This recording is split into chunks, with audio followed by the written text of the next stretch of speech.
Yeah. Now for an accurate assessment of your full cost, that is both direct cost and indirect cost, we need to take care of these allocation of indirect costs properly. What allocation of costs means is all the products or all the activities in your organization should capture not only the direct costs but also a fair share of the indirect costs as well. Therefore, the total cost or full cost should be direct plus a fair share of indirect costs. And there are different methods of doing this. I'll talk about something which is the most, you can say, which finds the most applications, what is called as activity based costing. Now in this, what we do is it requires an implementation of some form of ERP. You need to create a few cost centers, then find out what are the cost drivers, and finally you can do the calculations and find out what the fair share is for each of the costs. So step number one is define all the cost centers. So we know that all these are your overheads, and we can sort of convert them into different cost centers. Now I can do cost centers on the basis of departments, or on the basis of activities performed, or on the basis of individual items themselves. So here are some of the examples, like IT. Usually, the IT department headed by some administrator, uh, and a team that works, and quite often it is outsourced also.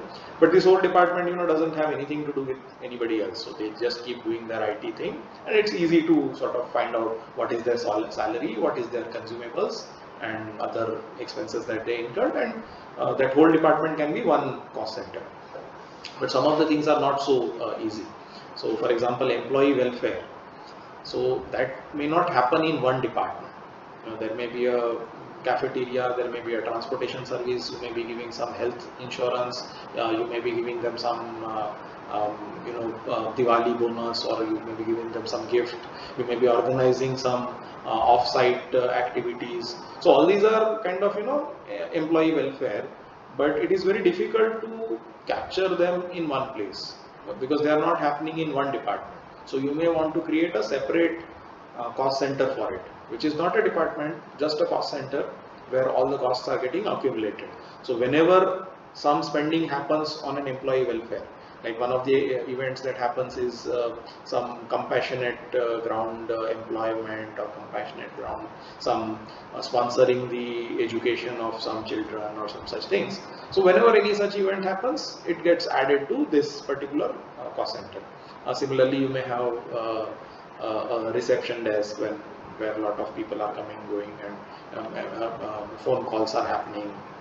There is a staff working. So, but this is not under any one department. So you may have to create one cost center for that. A promotional campaign is another example, because again, people from many departments may be working on that promotional campaign, and it's a one-time event. So you may want to just create one cost center for that and subsequently dismantle it. Sometimes these cost centers could be items. For example, all the amount that you spent on insurance, that can be one cost center. Office supplies, it's another example. You want to do all the painting or some furnitures done or some such things. So these are another examples of cost centers. It's again management's discretion how they want to create the cost centers. But important point is that all major costs, which are indirect costs, should be coming under different cost centers, and you would like to create a manageable number of cost centers so that all costs are captured also. They are discreetly captured also. They don't get mixed. For example, I don't want to mix insurance and promotional campaigns. They are separate things. There is no sense in putting them into one cost center. So I would want to have separate cost centers, but at the same time a manageable number of cost centers, and also cover all the cost items, or as many items as I can. Now next step in this is Uh, yeah, sometimes these are also called as service centers, as Mr. said. Next step is we identify the cost drivers. So let me start with the examples to just illustrate this point, that these are the variables that determine the cost. So something similar to variable cost concept. So if it is IT department, generally their cost will be proportional to number of devices. So that's one way of looking at it. Someone, if they are tracking the number of service requests, the IT department generally logs different calls, that okay, my printer stopped working or network issue is there or some such things. So then number of calls is another metric. So that's again a management call, whether they want to do it based on number of devices or number of calls. But whatever it is, they need to identify this variable and call it a cost driver. So if there are more devices, the cost of IT or IT support will be more. If there are more calls, then the cost of IT support will be more. So that is what we mean by cost drivers. These are basically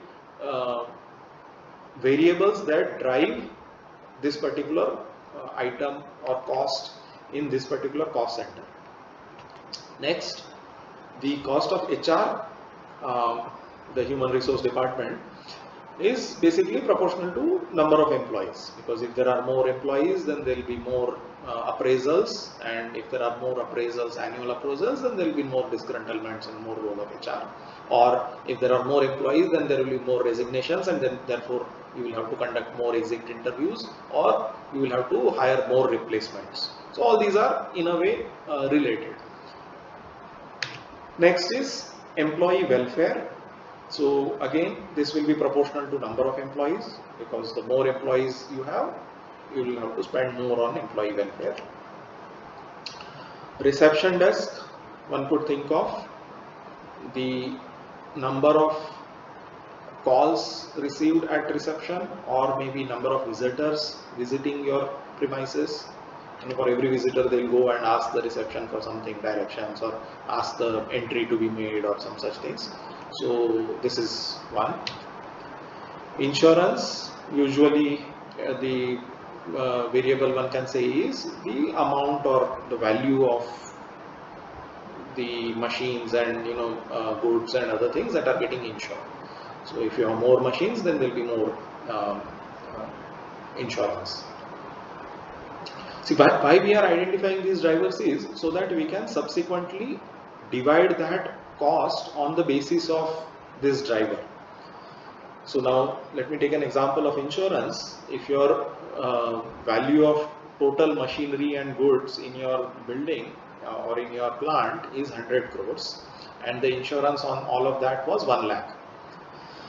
Now if you have say 4 or 5 different departments, there is a maintenance department, there is a production department, there is a dispatch department. So let us say production has machines out of total 100 crores, say machines worth 60 crores are lying there. The maintenance has another machines of 20 crores, and the other place has another 20 crores. So now your insured value of insurance of 1 lakh should be divided in this proportion. Why? Because the cost driver for my insurance premium is the insured value. So the department that has higher value of insured goods lying with them should be responsible for more insurance premium.